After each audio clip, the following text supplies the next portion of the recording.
দর্শক আসসালামু আলাইকুম। সাবের হোসেন চৌধুরীর সাথে তিনজন রাষ্ট্রদূত সাক্ষাৎ করেছেন এবং খুব গোপনীয়তার সহিত এই সাক্ষাৎটি হয়েছে। সাবের হোসেন চৌধুরীর বাসা গুলশানে, সেই গুলশানে এই তিনজন রাষ্ট্রদূত তারা গিয়েছেন এবং খুবই গোপনে গিয়েছেন, গাড়িতে কোনো পতাকা বহন করেননি এবং এই তিনজন রাষ্ট্রদূত একই গাড়িতে গিয়েছেন। একই গাড়িতে গিয়ে 6 অক্টোবর বেলা 2টা-2:30টার সময় এই সাবের হোসেন চৌধুরীর বাসায় তারা প্রবেশ করে এবং সেখানে সাবের হোসেন চৌধুরীর সাথে তারা মিটিং করে প্রায় 2 ঘন্টা যাবৎ।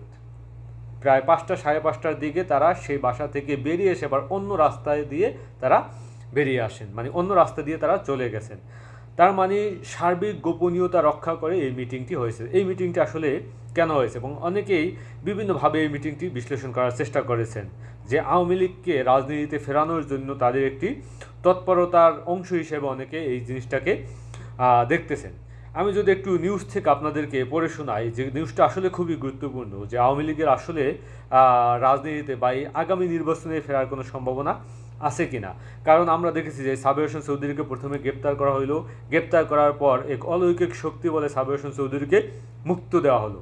মুক্ত করার পর সাবের হোসেন চৌধুরী তিনি তার বাসায় ছিলেন এবং গত 11ই মে আমেরিকান ভারপ্রাপ্ত রাষ্ট্রদূত ট্রেসিয়ান জ্যাকবসন তিনি আসলে সেই সাবের হোসেন চৌধুরীর সাথে মিটিং করেছিলেন এবং আজকে তিনজন রাষ্ট্রদূত তিনি গোপনীয়তা রক্ষা করে এই সাবের হোসেন চৌধুরীর সাথে মিটিং করেছেন। সাধারণত কোনো রাষ্ট্রদূতরা কোনো রাজনৈতিক দলের সাথে মিটিং করলে কিন্তু তারা পতাকা বহন করে, কিন্তু এখানে কোনো পতাকা বহন করা হয় নাই, তারা সার্বিক গোপনীয়তা রক্ষা করে এই মিটিংটি করেছেন। এই তিনজন রাষ্ট্রদূত আসলে কারা? এখানে একজন হইল নরওয়ের রাষ্ট্রদূত হ্যাকন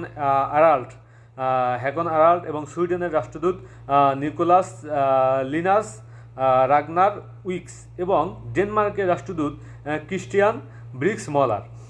এই তিন রাষ্ট্রদূত তারা এই সাবের হোসেন চৌধুরীর বাসায় মিটিংটি করেন 6 অক্টোবর গুলশানে। সাবের হোসেন চৌধুরীর নিজ বাসভবনে অতি গোপনীয়তার এই বৈঠকটি হয় বলে গণমাধ্যমে খবর আসে। সূত্রটি জানিয়েছে বৈঠকে কার্যক্রম নিষিদ্ধ হওয়া দল আওয়ামী লীগের আসন্ন জাতীয় সংসদ নির্বাচনে অংশগ্রহণের কোনো প্ল্যান পরিকল্পনা রয়েছে কিনা এ বিষয়ে কূটনৈতিকরা সাবের হোসেন চৌধুরীর কাছে জানতে চেয়েছেন। এছাড়াও কীভাবে দলটির কার্যক্রম ফের শুরু করা যায় তা নিয়েও দ্বিপাক্ষিক একটা আলোচনা হয়েছে দুপক্ষের মধ্যে। তো বুঝতেই পারতেছেন বাংলাদেশে আওয়ামী লীগের রাজনীতি ফিরে আনার জন্য হয়তো তারা এই কার্যক্রমটি বা এই বৈঠকটি করছেন বলেও বলা যেতে পারে। এবং আওয়ামী লীগের আপনারা জানেন যে গত কয়েকদিন আগে ভারতে একটি গণমাধ্যমে প্রকাশ হয়েছিল যে আওয়ামী লীগ বাংলাদেশে রাজনীতি করবে কিনা, করতে পারবে কিনা, এটা নিয়ে আপনার ইউরোপ এবং আমেরিকার দুইটা রাষ্ট্রেরই তত্ত্বাবধানে আপনার বা শেখ হাসিনার সাথে একটি বার্তা দেওয়া হয়েছিল যে আপনি নেতৃত্ব ছেড়ে দেন, অন্য কাউকে নেতৃত্ব দেন, তারপর আমরা আপনাদেরকে সাহায্য সহযোগিতা করি, আওয়ামী লীগ রাজনৈতিক দলটি অন্তত বাংলাদেশের রাজনীতিতে থাকুক। তো এরকমের নিউজ হওয়ার পর পরবর্তীতে আমরা শুনলাম যে শেখ হাসিনা তিনি নেতৃত্ব ছেড়ে দিতে নারাজ। তো সেটা উদ্দেশ্যপ্রণোদিতভাবে বিভিন্ন নিউজ হতে পারে। তো আজকে আবার এই সাবের হোসেন চৌধুরীর কাছে, যে সাবের হোসেন চৌধুরী, আব্দুল হামিদ, আইবি এদেরকে নিয়ে নতুনভাবে আওয়ামী লীগকে পুনর্গঠন বা নতুন নেতৃত্বে আওয়ামী লীগ ফিরে আসা, সেই আলোচনাটা আমরা দেখেছি যে আগেকার সময় ছিল।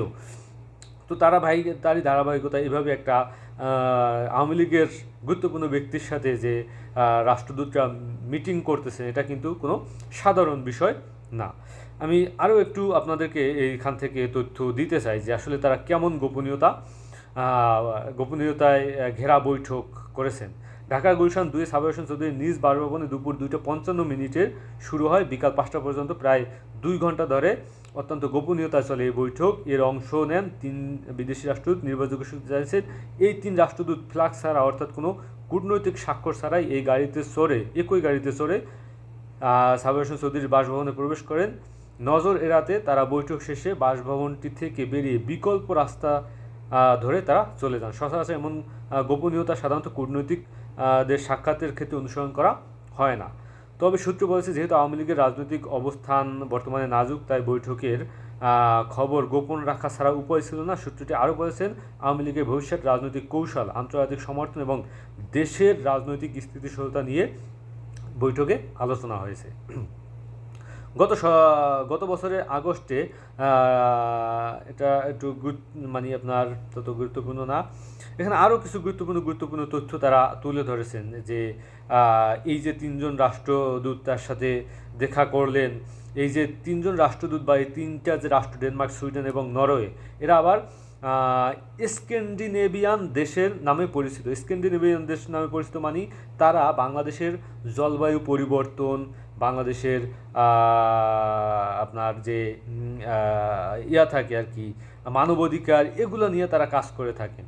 তো সেই জায়গা থেকে যেহেতু আবার তিনি সাবের সংসদের সাবেক জলবায়ু বিষয়ক উপদেষ্টা মানে মন্ত্রী ছিলেন, সেহেতু তার সাথে কিন্তু আবার এই রাষ্ট্রদূতদের এটা আগে বিভিন্ন সময় বৈঠক করেছেন, বিদায় তার সাথে একটা গভীর বা গুরুত্বপূর্ণ সম্পর্ক বহন করে তারা।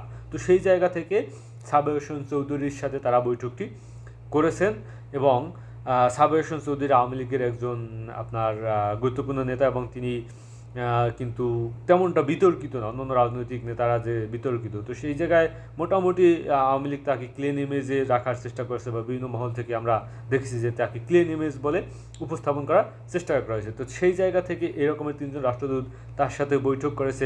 নিশ্চয়ই আওয়ামী লীগের রাজনীতি, আওয়ামী লীগ বাংলাদেশের সামনের নির্বাচনে অংশগ্রহণ করবে কিনা, অংশগ্রহণ করলে তাদের কোনো নতুন কৌশল আছে কিনা, বা তাদেরকে উপদেশ দেওয়া বা তারা আওয়ামী লীগের রাজনীতিতে ফেরানোর পক্ষে কোনো কাজ করতে পারেন কিনা, সাহায্য সহযোগিতা করতে পারেন কিনা, এই ধরনের আলাপ আলোচনা হইতে পারে। তো আওয়ামী লীগকে যে আসলে আপনারা মানে যারা খুব সহজেই ভাবতেছেন যে আওয়ামী লীগ কোনো দিন আর ফিরে আসতে পারবে না, ফিরে আসবে কি আসবে না, বা সামনে নির্বাচনে অংশগ্রহণ করতে পারবে না, সেই আলাপটা কিন্তু খুব সহজেই আপনি এভাবে করতে পারেন না। কারণ যেভাবে আন্তর্জাতিক মহল থেকে যদি এভাবে বিভিন্ন রাষ্ট্রদূতরা বিভিন্নভাবে এই আওয়ামী লীগকে প্রাধান্য দিয়ে তাদের সাথে বৈঠক করা শুরু করে, সেক্ষেত্রে আওয়ামী লীগ কিন্তু আলোচনায় চলে আসবে এবং যে কোনো মুহূর্তে আন্তর্জাতিক সমর্থন যদি আওয়ামী লীগ পেয়ে যায়, তাহলে বাংলাদেশে যে ডক্টর ইউনূস বলে আসছিলেন যে আমরা একটা ঐতিহাসিক নির্বাচন করতে চাই, সেই ঐতিহাসিক নির্বাচন যদি তারা করতে চান, তাহলে আওয়ামী লীগকে যদি বহির্বিশ্ব থেকে চাপ দিয়ে তারপর ডক্টর ইউনূসের প্রতি বলা হয় যে নির্বাচন যাতে বিতর্কিত না হয়, ঐতিহাসিক নির্বাচন যদি করতে চাও, তাহলে তোমাকে আওয়ামী লীগকেও নিয়ে আসতে হবে। যদি যারা অপরাধ করেছে, যারা অপরাধী, তাদের বিচার সম্পন্ন করো, তাতে আমাদের কোনো বাধা নেই। এই ধরনের আলাপ আলোচনা কিন্তু থাকতে পারে। তো সেই জায়গা থেকেই এরকমের মানে এই রাষ্ট্রদূতরা আসলে আওয়ামী লীগের সাবের হোসেন চৌধুরীর সাথে তারা বৈঠকটি করছেন কিনা, এই আলাপটা অনেকে সামনে আনছেন। আসসালামু আলাইকুম।